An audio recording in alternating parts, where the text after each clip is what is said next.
famine, death, and some mental health, let's talk about In the Fire.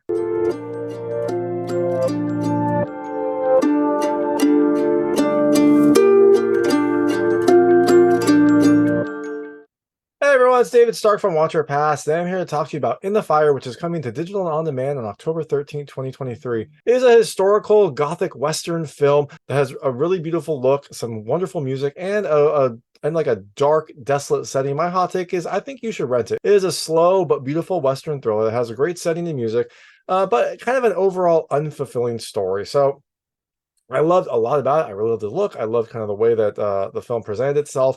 But for me, the story kind of didn't give me what I was looking for. So ultimately, I think you should rent it, check it out eventually. But I'm going to tell you a little more about the film, a few things I liked, a few things I didn't like, and then really quickly go into the ending. So as you can imagine, there will be spoilers in the ending section. If you don't want to know what happens in this movie, I would turn it off when I get to the ending section. But before that, I'll keep it vague. I'll keep it spoiler free, and I'll let you know when I get to those spoilers. So in the Fire, you have Grace, a doctor from New York, who travels to a remote plantation to help with a boy who is kind of being outcast and ostracized by the area around him. The area around him is going through some tough times. There's drought, there's locusts. They are not doing very well overall. And a lot of people are blaming it on this child because he is a little different, a little strange, and because of some of the things he's done in the past. Now, when Grace gets there, it seems like she starts to make a connection with the boy, but as she connects with him, she finds out that she also is starting to become an outcast as well. So, things I liked about this movie. The first, I love the cinematography. It is a really beautiful film. It has this really nice kind of like dark overall aesthetic, which really contributes to like the foreboding nature of this. It is a gothic thriller, and it definitely looks like a gothic thriller. And it's not just kind of like the look. The shot choice is just fantastic. There are some really great scenes. One of my favorites is like there is a priest. Well, there are two priests in the film. One of the priests wears kind of like a white getup, but he has this black cape that'll put on eventually. There are some scenes where like it will frame his face, so you just see like his face and the black cape and nothing else, and it just definitely turned his character into a much more sinister, much more like you know, scary individual. And I just there's so many like smart touches like that. There's so many great scenes where it shows like what's happening to the landscape. It shows like what's happening to the livestock. Really, really wonderful kind of cinematography. Really, really wonderful like camera work to tell this story. The second thing I love the setting. This is a really wonderful setting. I don't know if they found a place that was ravaged by drought or they kind of made it, but you have crops that are kind of like withering away. You have food that has been picked away by locusts. You have this really great Western setting that has a nice kind of mix here because you've got this beautiful, beautiful landscape and these fields that are not making food, this like city that is desolate, but you also have this really wonderful old school city. It really feels like you're traveling back in time for this movie, for this event, and it definitely helps to kind of like give the historical part of this like historical Western thriller. And the last thing I love the music. It was beautiful, beautiful music. There's some really nice guitar music in here to kind of fit with the Western theme. There's some beautiful cello music during some of the like more ominous scenes, and there's also some nice organ music as well. It's definitely like a nice, rich soundtrack for this movie that really helps contribute to the overall feel and the overall kind of like dark, gothic, ominous vibe that this movie has. So all that being said, things I didn't love as much. The first, it's a pretty slow movie, and I think a lot of that is world building. A lot of that is like building this gothic overall feel. But I was just waiting for more to happen. I wanted something bigger to happen, and stuff does happen, but it takes a very long time to get there. And the last thing I didn't love, there was a strange twist at the end. I'm not going to go into it right now. I'll go to it in the ending section, but I didn't love it. It didn't kind of like fit with the overall theme of the movie. So I thought it kind of took away from the overall story. And I really don't love when like a movie's ending kind of sours it for me. And it didn't completely sour, but it definitely felt out of place given like what we had learned in the movie already. So all that being said, In the Fire comes to digital on demand on October 13th, 2023. Like I said, I think you should probably rent it, maybe wait for it to come to a streaming service. But if you do check it out, let me know what you think. Let me know what you liked and didn't like. Let me know what I got right and wrong. I'd love to hear it. And I'm going to go to the ending now. So if you don't want to know what happens in this movie, I would turn it off now because there will be spoilers. And In the Fire, you have Grace, who's played by Amber Heard, who comes to this remote plantation to try to help this young boy named Martin or Martin, who he's just a little bit off. He's a little different. Grace thinks that he just needs like someone who understands him. He thinks a little differently, but because of this, because of the way he acts and the way he thinks, his father's a little bit afraid of him. The village is blaming him for all their woes. This plantation is kind of like ravaged by drought and locusts, and there's everyone is starving, and there hasn't been any rain, and people are kind of projecting that onto this boy, and that's partly due to the teachings, the rantings of one of the priests in the city. Now, the more time Grace spends with Martin, the more she kind of like, the more he kind of opens up to her, the more she starts to kind of like realize that he is just a very smart, very special little boy who is thinking differently than everyone else. But there continue to be little things that happen that cause you to maybe wonder, like, what else? Like, first, when Martin was riding his horse as a child, he like was so caught up in it that he trampled his mother while he was riding, and like he didn't flinch, he didn't like bat an eye, he was just smiling and riding the whole time. A little odd. Also, and before this, Martin's young sister was stillborn, and so they buried her. His mother was crying for days. Martin wanted to make her feel better, so he went and like dug her up and brought the body back to his mother. A sweet thing, but definitely not something that you would normally do. So he just always is a little bit off. He's not super social. He's not super emotive. And this causes some issues with the village around him. So as Grace is getting like closer to this family and more entrenched, the villagers start to kind of get more worried about what is happening. Their crops are dying. They are hungry. They are they kind of project everything onto this boy and his father, who is like the Don. He's kind of like the richest person in this area. He has a big plantation. He has a big home, and everyone starts to kind of like become more and more upset with him and with the family. So as Grace becomes part of this family, the villagers see her as part of this family as well, and she starts to take some of the abuse from the village itself. At one point, she gets like blamed for what is happening. She gets whipped, but she perseveres. She knows that Martin needs someone who can understand him. He needs someone to help him, and so she stays with the family and really kind of ingrains herself in the family. Now, this also means that the Don, who has been without his wife for a very long time, they start to have a relationship too. They start to get close also. So it feels like Grace is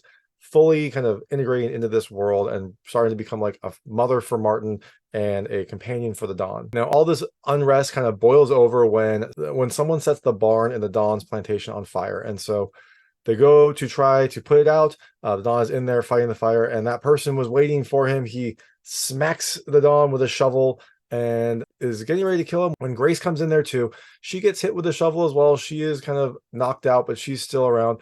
And then Martin, who was waiting for this to be over, comes in also. And the villager sees him. He goes up to him. He's like ready to hit him. But then Martin like looks at him, and the villager stops. And that is when a beam collapses and falls on him. Again, one of those things like, did Martin do this? Is he like possessed, or was that just a coincidence? You don't really know. Grace is able to get up, get Martin out of the barn, drag the Don out of the barn. We eventually are able to put the fire out, but it destroys the barn. It kills their animals.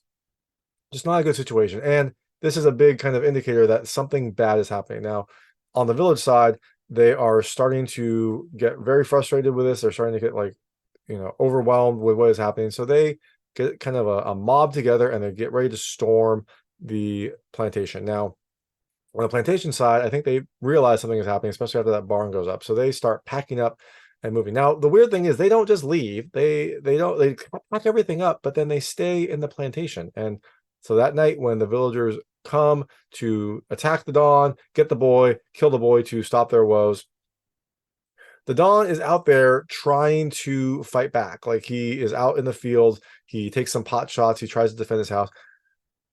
They very, very much outnumber him. So he does what he can, but he gets shot as he's trying to run back to his house.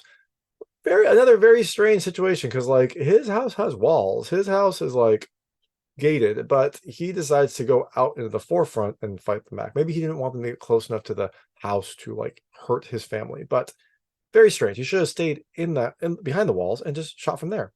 Now, eventually the mob attacks the plantation. They break down the gate. They go in. Grace and Martin try to like run away, but they are only able to make it so far. Eventually, they are surrounded by the mob, and one of them hits Grace with, I think, the butt of a gun. She passes out, and she wakes up surrounded by the mob. Martin is there. He is like being restrained, and she is on top of a pyre. They're getting ready to burn her, I guess, as a witch. Like the hysteria has boiled over, and they're getting ready to burn Grace. And while they're doing this, a priest is there talking about the devil, talking about evil, and you see all of Martin's stuff burning. You see his violin burning. You see some pictures, their memories burning. They set like a fire to burn all their stuff. And then you hear a horse, and you see the Don riding to the crowd, coming to save his family. He doesn't really do much because he's injured, so he comes here and then just kind of collapses on the ground. He doesn't even shoot anyone. The crowd starts beating him. Martin sees this and he starts screaming because finally, like with Grace there, with her like helping to understand Martin and helping the Don to understand his son, it felt like they were finally becoming a family. It felt like his father was finally like paying attention to him and trying to like understand him. And now Martin sees his father being like beaten to death by this crowd, and he doesn't like it. So he screams and like puts his hand out, and the crowd just kind of separates. And this is the twist I did not love, because this is where before this, it always felt like, is he possessed? Does he just kind of like have, weird coincidences? Is he just a little different?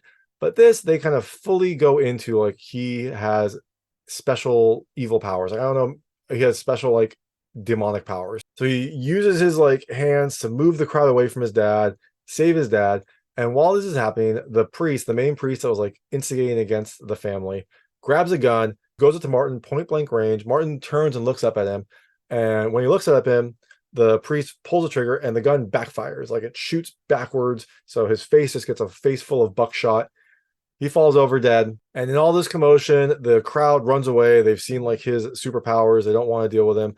And he's able to stop the, Grace from burning. He's able to save his dad. Seems like Martin is able to do a lot, but he has like demonic powers, which I didn't love. I love that this film before was very kind of unclear on whether or not Martin was possessed. And then it kind of went a little bit too full in during this scene.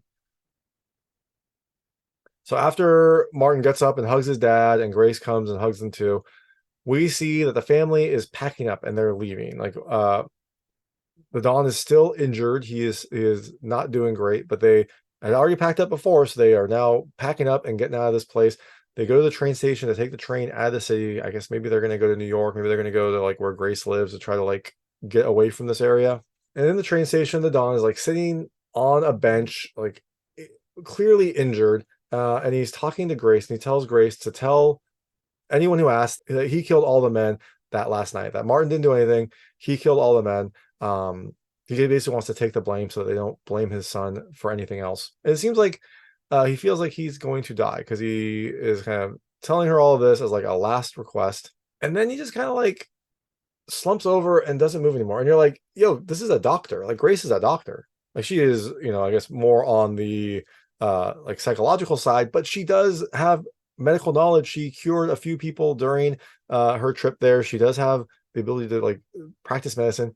She probably should have helped the Don earlier rather than just, pack up. But I guess his injuries were too grave. Maybe he couldn't be healed.